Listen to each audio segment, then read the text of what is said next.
Hello guys, हम लोग आज ऐसी जगह पे जा रहे हैं जिसकी स्थापना बांग्लादेश के एक आदमी ने किया था, लेकिन है ये भारत में। यहाँ पे पूरा बंगाली समाज सत्संग करने के लिए आता है और इसके पीछे की कहानी बहुत ही मजेदार है। उससे पहले आपको एक चीज दिखाता हूँ। गोलू बाबू का कहना है कि यहाँ पे शेर भी देखने को मिलता है, तो हम लोग ढूंढते हैं कि शेर कहाँ पर है। शेर तो गाइज ये था शेर, जो कई सालों से एक ही जगह पे खड़ा है हिरण को पकड़ने के लिए। वो आगे बढ़ता ही नहीं है।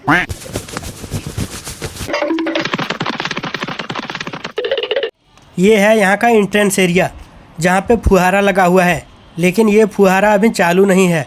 आगे जाते हैं और आपको दिखाते हैं सत्संग कहाँ होता है। हम लोग अंदर आ चुके हैं और ये एरिया बहुत बड़ा है, इसीलिए वहाँ तक पहुँचने में टाइम लगता है।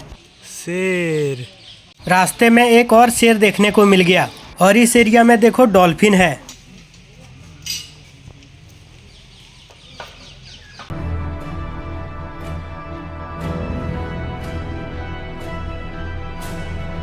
यहाँ पर पिंजरे में कोई पक्षी है जिसके पंख सुनहरे हैं, देखने में खूबसूरत लग रहा है।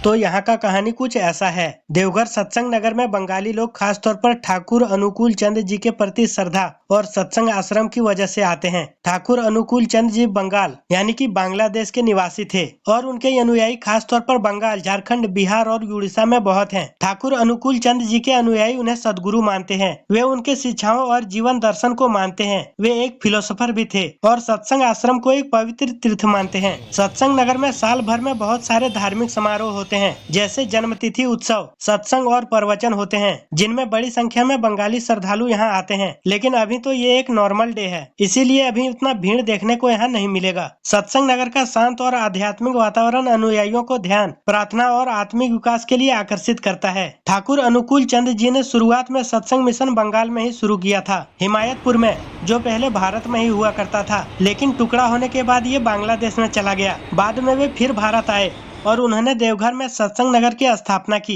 इसीलिए बंगाली समुदाय से इसका ऐतिहासिक जुड़ाव है। यही कारण है कि भारी मात्रा में बंगाली श्रद्धालु यहाँ सत्संग करने के लिए आते हैं और ध्यान भी।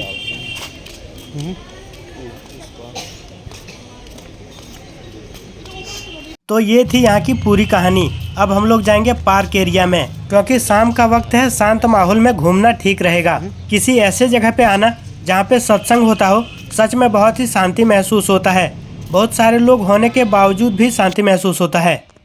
पार्क एरिया में सच में बहुत ही कम लोग देखने को मिल रहे हैं, क्योंकि सत्संग का वक्त हो चुका है।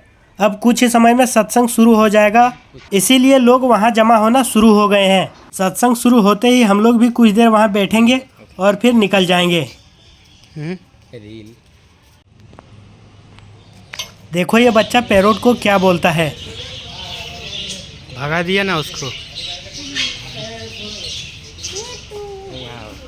बोला एक बार और बोला,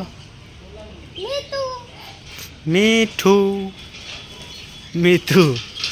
देखिए गाइज, यहाँ पर एक बिल्ली है और बिल्ली का क्या हाल हो चुका है।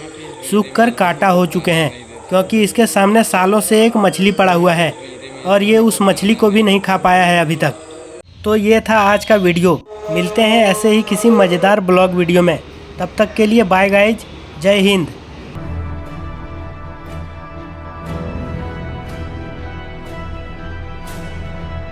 देखिए गाइस, घूमते घूमते सुबह हो गया।